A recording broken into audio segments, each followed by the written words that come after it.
Welcome to episode 18 of the Leading Complexity podcast. This is where we explore the art of leading organization in today's complex and hyper-competitive landscape. In each episode, we will explore cutting-edge strategies with some of the foremost thinkers in leadership. Join us and discover how to make your organization thrive and lead in a constantly evolving world. My name is Tomas Björkholm, and with me I have Michael Göthe. In this episode, we will listen to the engaging conversation we've had with Stephen Bungay. Stephen is a strategist, author, and expert on strategy execution with a background in Boston Consulting Group, and he's mostly known for his book, Art of Action. And that is a book that we really like, me and Thomas. And he specifically focuses on bridging the gap between strategy and execution. So his work has really helped empower leaders to simplify and how to work with strategy in today's complex world. He's well known to CRISP. He has been to CRISP many times to teach us about strategy and specifically strategy execution.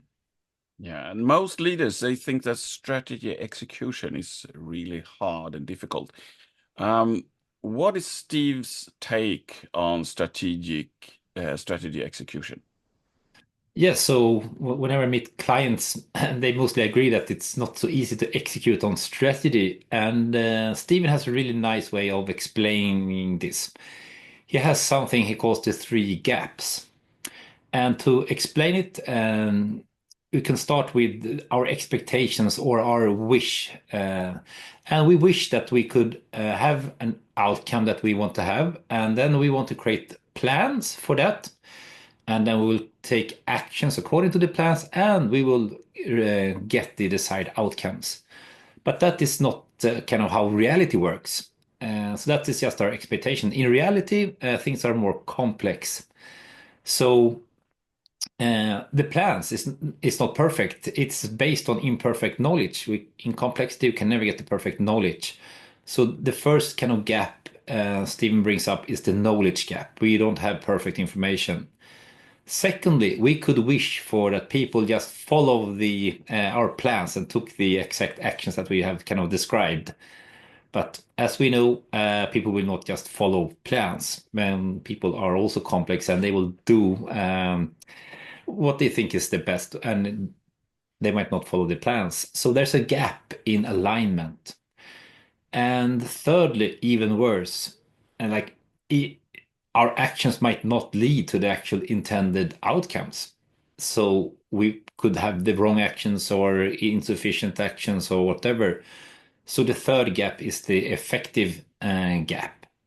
So these are kind of three gaps that in complexity will always have them, and therefore we cannot make kind of rigid and perfect plans. And most organizations, they kind of fail when they treat strategy as a plan or just a series of objectives.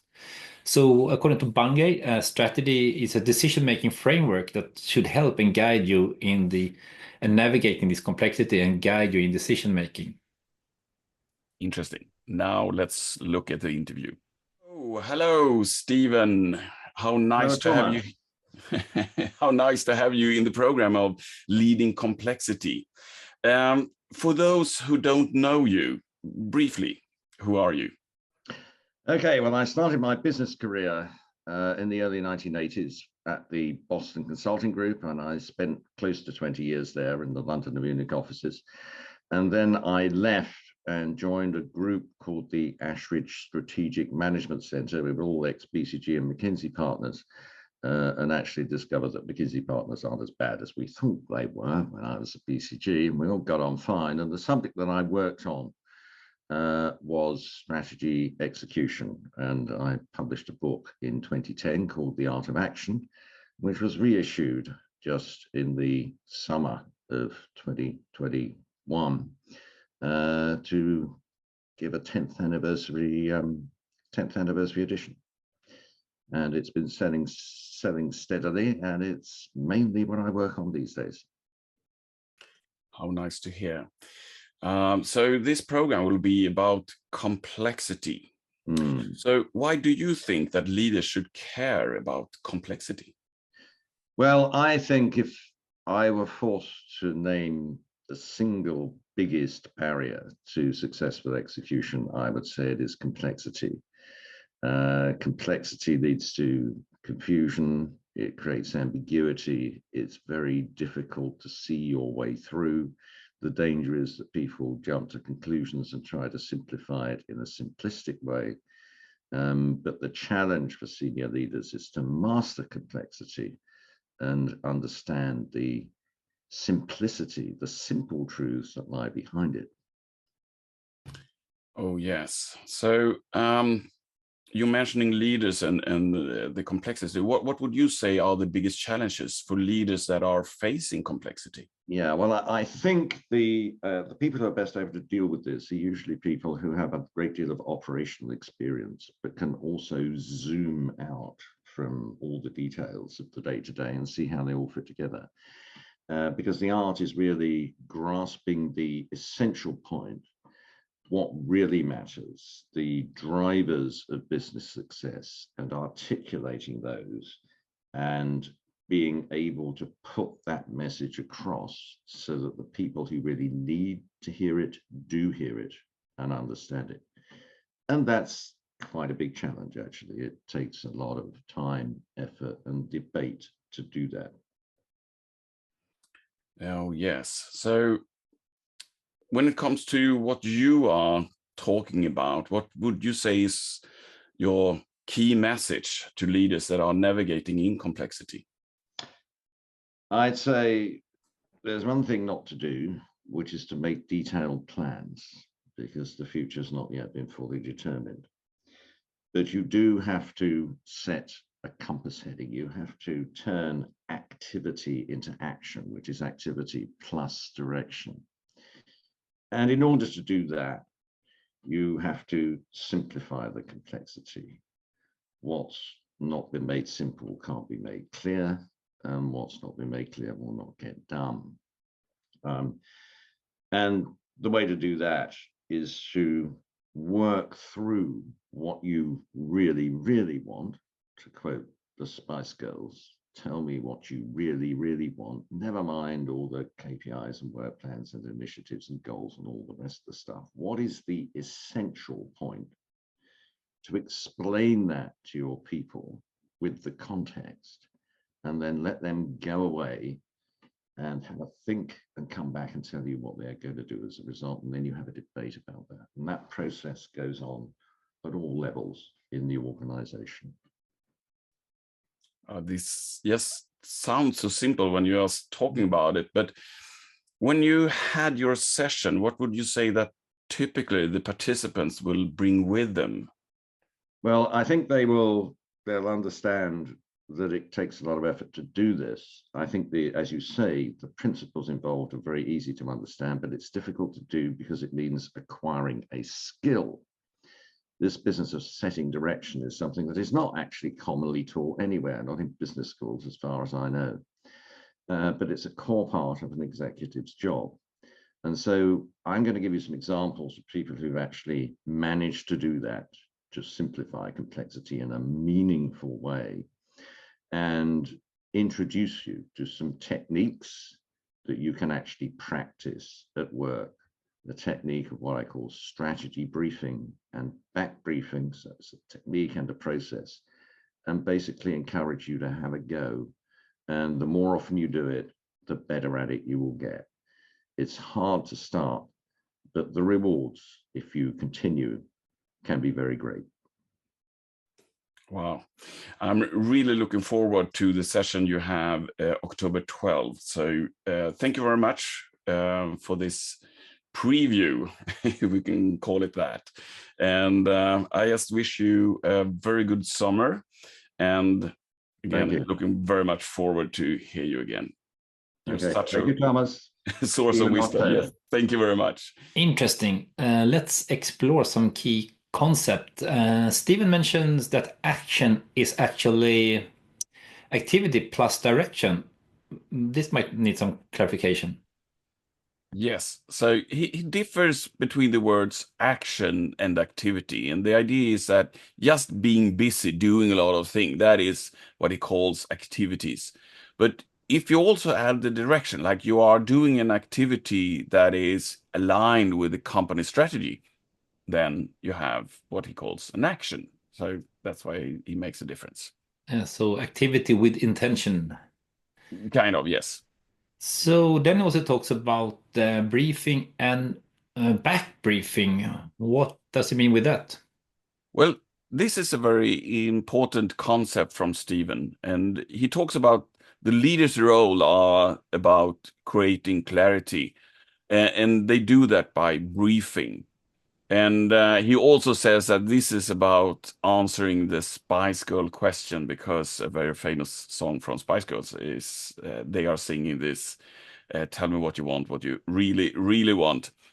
And the idea is, if you just ask people, like you first brief and then you ask, do you understand? Everyone will be nodding, and that does not mean anything. It doesn't mean that they do understand. So a much better way is to ask them to brief back. What are your plans? So this is what we really, really want. And now you need to consider that and you need to come up with a plan. And when you are briefing that plan, briefing back that plan to top management or to the leaders, then we truly understand if you have understood or not. So this is a way of getting really quick feedback loops. But it's also that we are working on different levels. So each level are briefing the next level about what they really, really want. And then that level will brief back. But if you have a lot of levels, that means that the next level also need to brief the level under them before they can brief back. And this is how we are creating alignment within the whole organization. So I think Stephen, he has researched military history, and for me also this concept is known from military, right? From mission command, Yes. where you have the commander's intent, and then the different reporting officers they can brief back how they're going to achieve the commander's intent. Exactly. And this gives a lot of autonomy to solve the problems, because, plans does not work in war, or actually not in business either anymore. So giving a lot of autonomy, but still having alignment, I think that is also a very important concept here. Are we ready for some highlights? Yes. Yes. And maybe kind of continuing on that topic that we were touching on. So setting direction instead of rigid planning. Mm. So when it's complex, you cannot have a too narrow goal because you might not know exactly what you want to achieve or what the need is. So you need to have a direction rather than a narrow goal. And secondly, you cannot have a rigid plan, as we explained with the three gaps. There isn't perfect information, there isn't perfect alignment on actions, and we don't even know if the actions will get the intended outcome. So, rigid planning doesn't really work instead.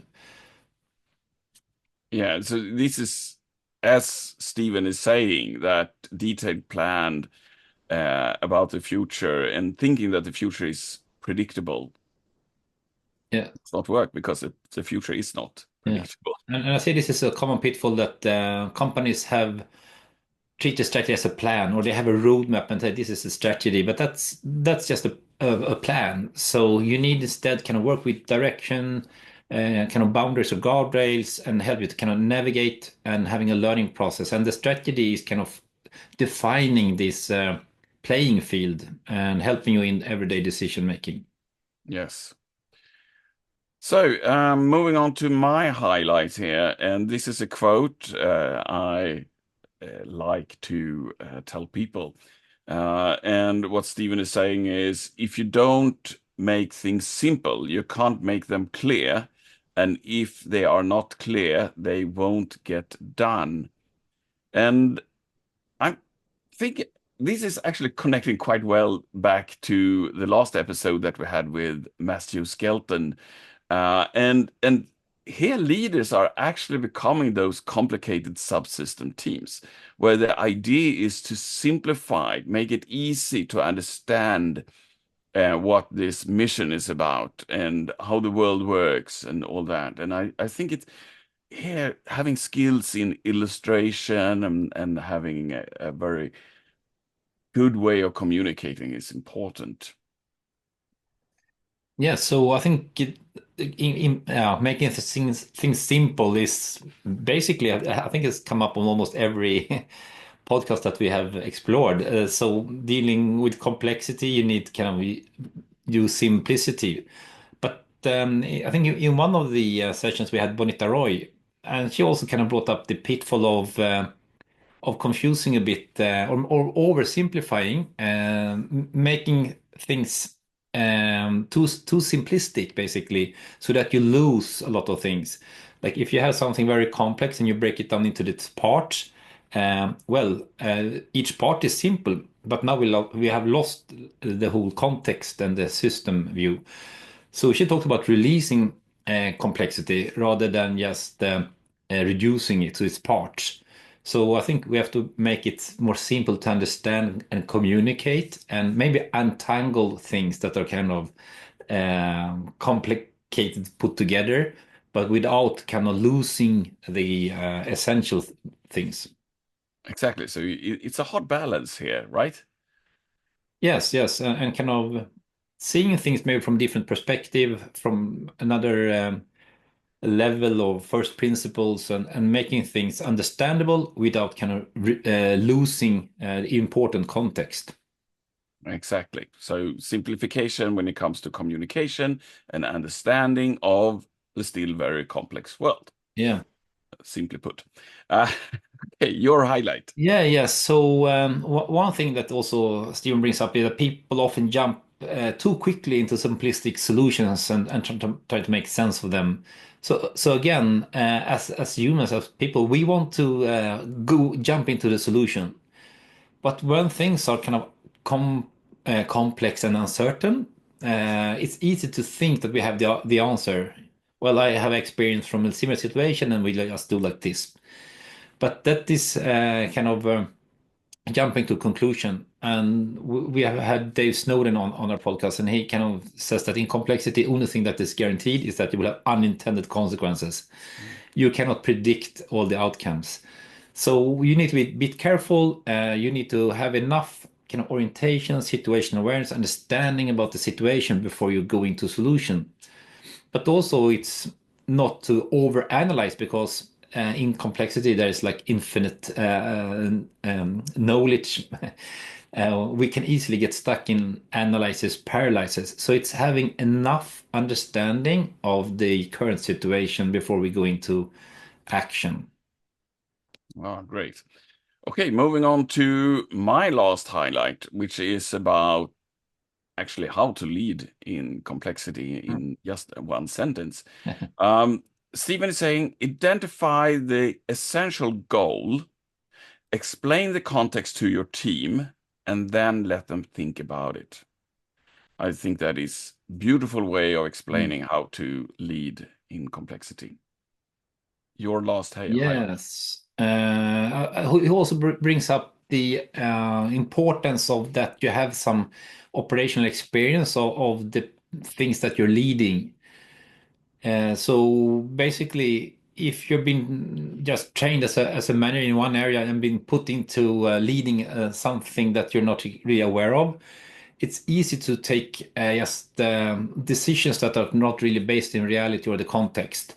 You might be an expert on planning or strategy, but unless you really are familiar and know the kind of business, the domain, the area, you will most likely not be able to deal with the complexity. So you need to be able to kind of zoom in, understand the complexity situation, the reality of things, and then zoom out and take the broad perspective, see the system, higher abstractions, longer time frames, etc.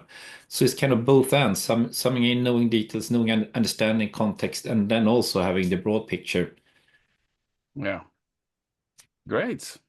Okay, I think that's it for today. So let's wrap up. We're curious about your comments and reflections, so please share them in the comment section. And if you want to learn more about Stephen Bungay and his work, we have recorded a masterclass with him in a leading complexity program. And by joining us this fall, you will get access to also the recorded sessions, the previous ones. So go to Leading Complexity, get your tickets there, and also check out the previous versions, previous episodes of our podcast. Thank you. Thanks for this week.